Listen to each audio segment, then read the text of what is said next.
What is up, guys? Welcome back to episode 2.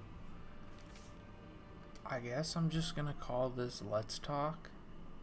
I'm not sure what else to call it, because it's pretty much, if you didn't gather from the first episode, it's just me talking. Today, I think, I have, I don't think, I know, I'm gonna talk about my grandfather and kind of the situation that happened there.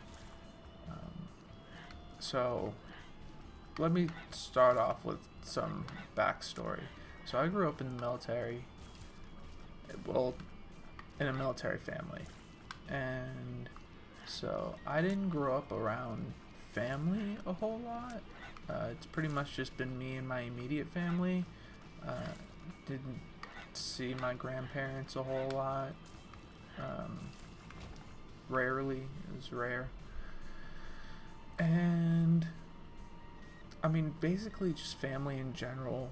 It was rare that I would see them, and because we did move quite a bit, it was hard for them to come see us, and they didn't have a lot of money and all of that good stuff. So yeah, so my grandfather on my mother's side, he was really into horse racing and betting horses.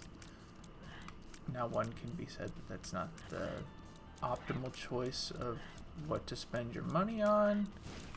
Whatever, we're not going to get into that. That's not what this is about.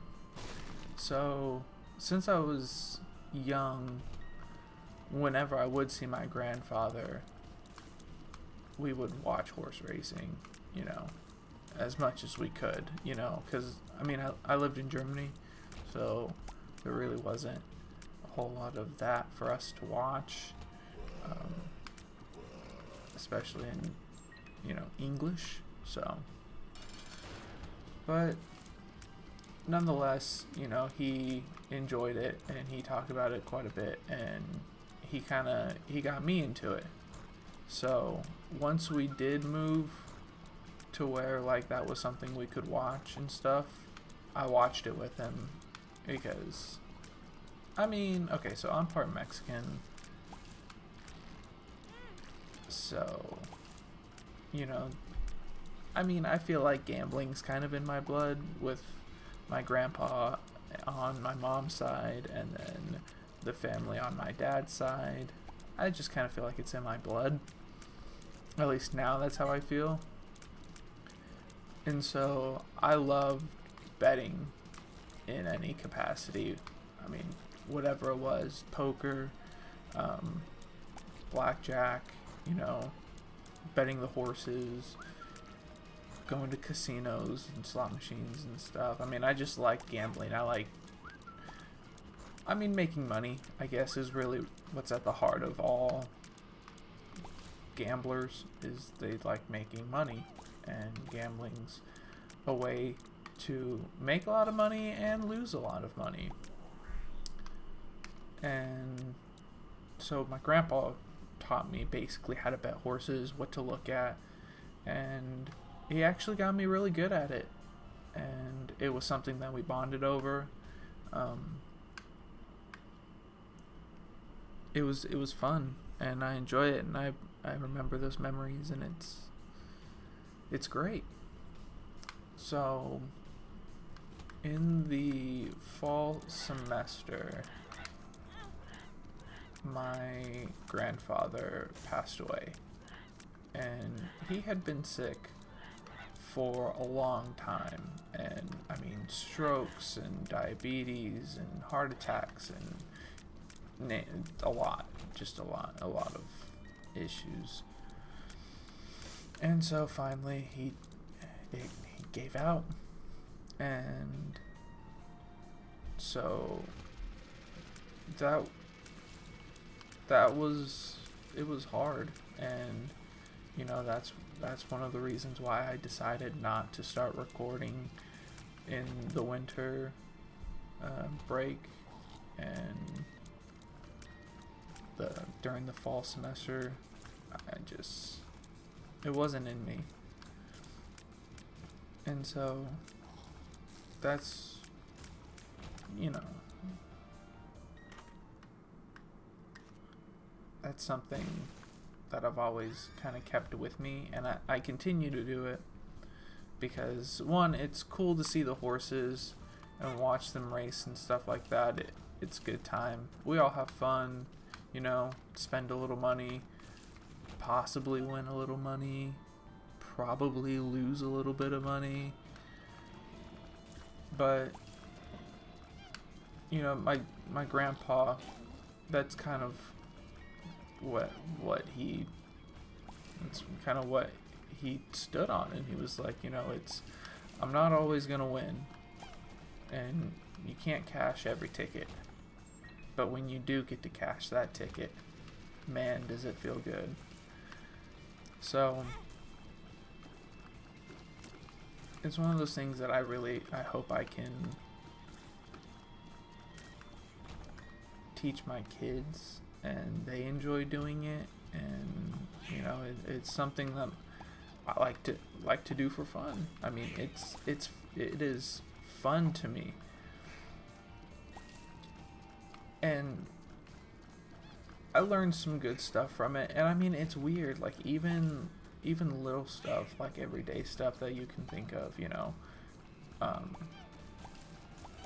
kind of, he gave me the outlook to see things more as a glass half full versus a glass half empty. So I mean, something to the extent of, you know, he would say, if, you know, you may have made like a $12 bet, some exotic bet, and you get to cash the ticket, but the favorite came in first, and so you basically lost money. So I mean, you would make a $12 bet and you get $5.90 back, you know, something like that. His saying was, at least you cashed the ticket. And I mean, to me, that means something, you know? Like, okay, yeah, you came out here, you wanted to win money, because who doesn't want to win money? But you don't. But you still get to cash that ticket. You got a winner. You picked a winner. It may have not been the best combination or the best run-ins that could have been. With the favorite winning, he normally pays less. So, despite however much that ticket's for, at least you cash a ticket. That's kind of like a glass half full to me. Because most people would be like, oh, like, yeah, I cashed a ticket, but I lost money. Like, what fun is that? Well, yeah, but think about what you lost money doing.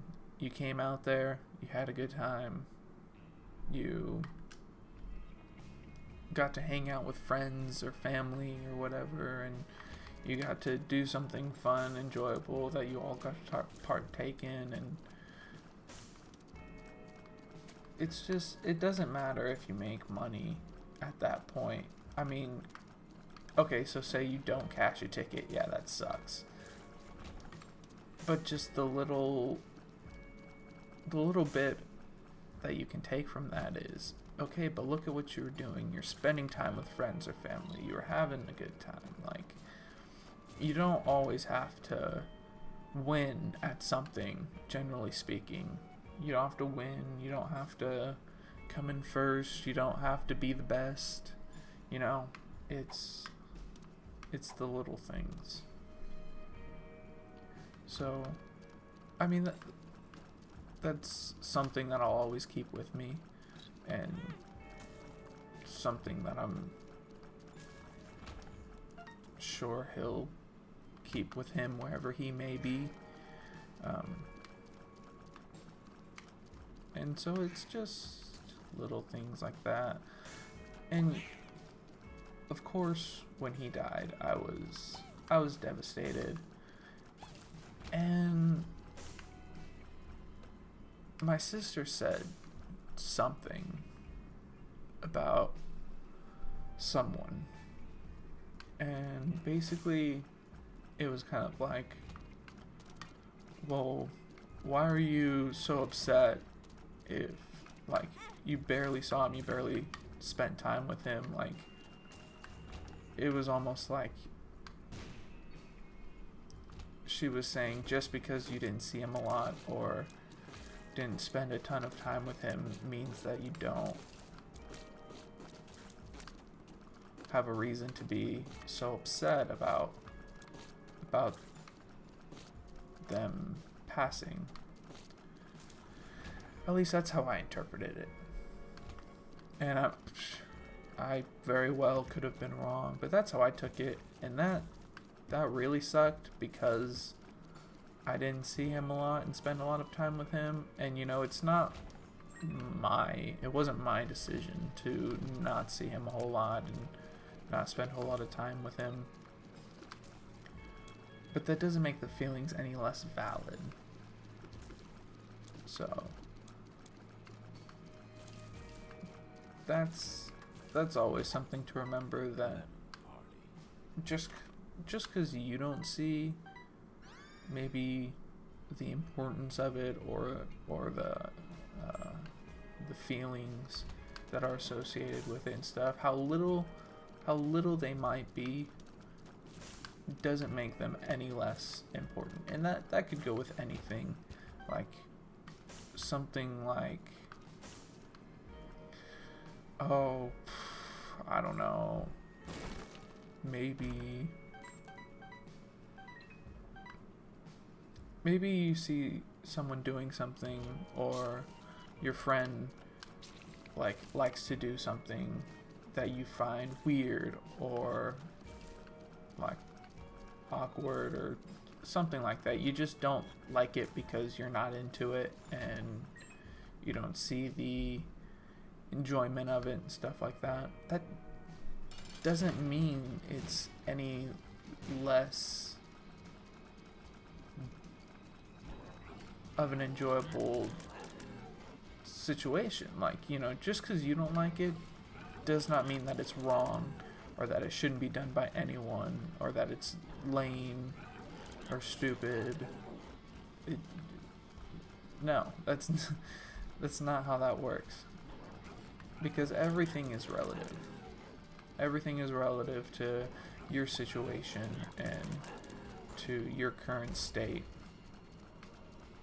And that's something I think is really important, because so many kids nowadays are afraid to be who they are and to show the kind of person that they really want to be, just because they're afraid of what someone might think of them or what people are going to say about them. And especially in like high school and middle school, it's really bad. And you know, the bullying stuff that goes with it is horrible and really, really affects people that are bullied, even if it might seem like something simple or something small, like, oh, I was just joking. Well, yeah, but you have to look at how it's taken by the one who's being bullied.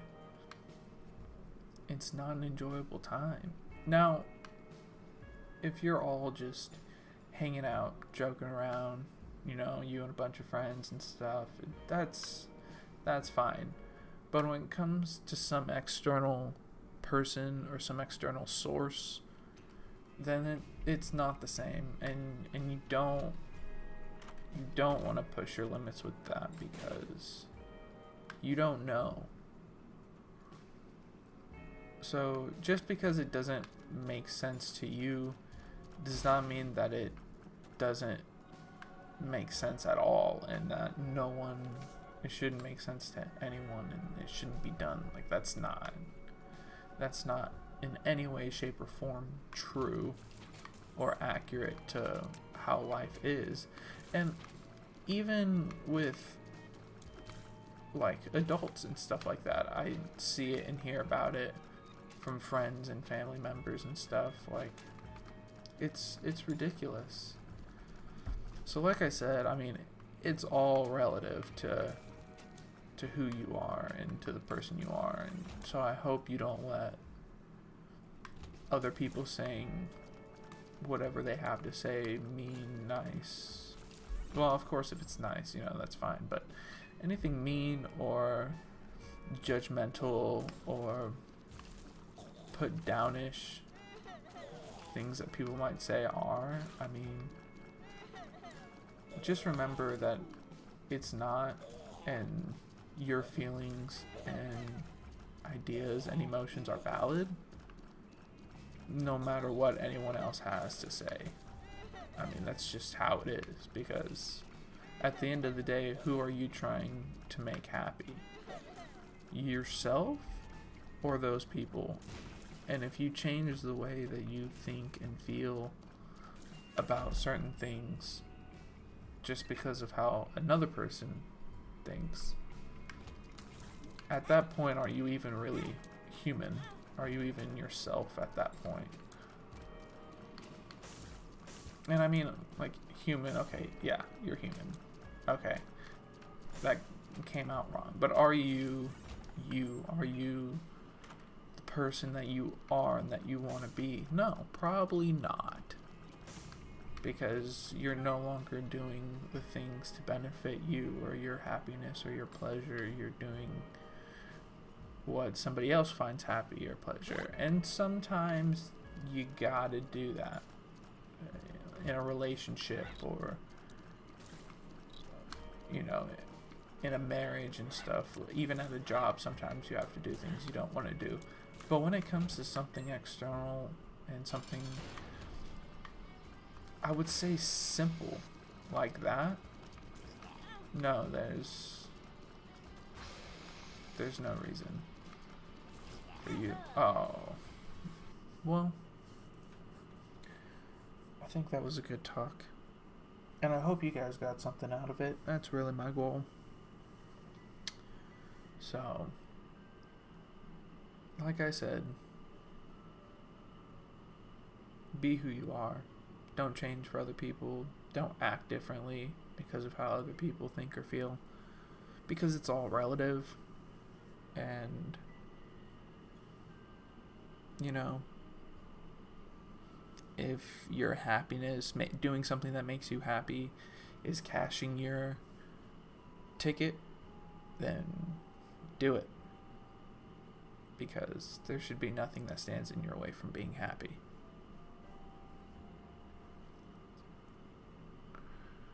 Alright. See you guys.